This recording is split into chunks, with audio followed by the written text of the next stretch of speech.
According to the Wall Street Journal and their poll, a vast majority of you, the American people, disagree with that statement. 83% now describe our economy, rightly so, as poor, not good at all. Here with reaction is the host of the Monica Crowley podcast, Monica Crowley, along with former Massachusetts Senator Scott Brown. Monica, just the opposite is true, isn't it? That's exactly right, Sean. I mean, there's spin, and every White House puts a gloss on reality when it comes to the politics involved and the need to put a certain spin on things. But then there is outrageous, blatant lying, which is exactly what this White House is doing and what they have done literally since day one, particularly on the economy.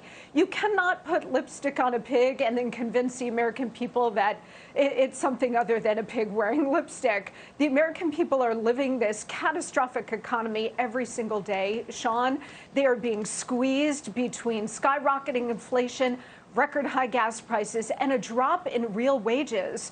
They are struggling every day to make ends meet, and yet the Democrats don't care. What you saw from Senator Stabenow today, Sean, that kind of callous disregard, that cavalier attitude about high gas prices, and, well, I'm just in my electric car. This is like a modern version of Marie Antoinette. Instead of let them eat cake, let them buy a Tesla.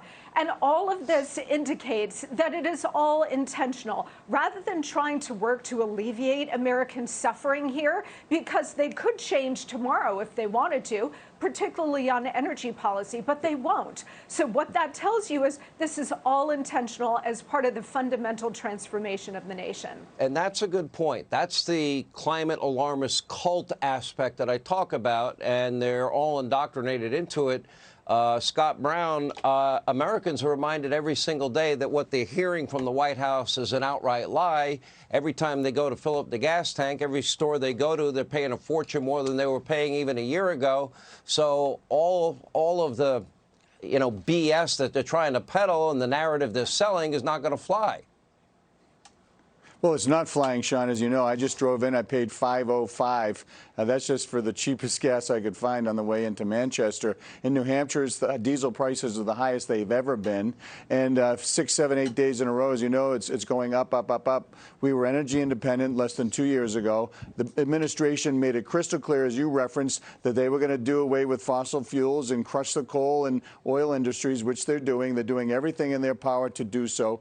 They are trying to really reshape the economy to go into a green economy, and he's not going to do anything because he wants that green vote. All the, the AOCs and all the others, and respectfully to Senator Stabenow, listen, she's a multimillionaire. She probably paid cash. The average citizen can't do that. You can't find a cheap hybrid car because by then they're already, not reliable, as you know. And we can do better. We shouldn't be having to go to Venezuela and actually Saudi Arabia on our knees begging for oil. This is America. And the president and the vice president and the administration yelling, especially inflation, the border. I mean, we could go on and on. We got to get our act together here. So, I'm hopeful they wake up somehow, and it's going to be in the next election cycle. I hope so. That's coming soon. The next 2 election cycles actually matter the most. Monica, thank you. That's right. And Scott Brown, always good to see you. Hey, Sean Hannity here. Hey, click here to subscribe to Fox News YouTube page and catch our hottest interviews and most compelling analysis. You will not get it anywhere else.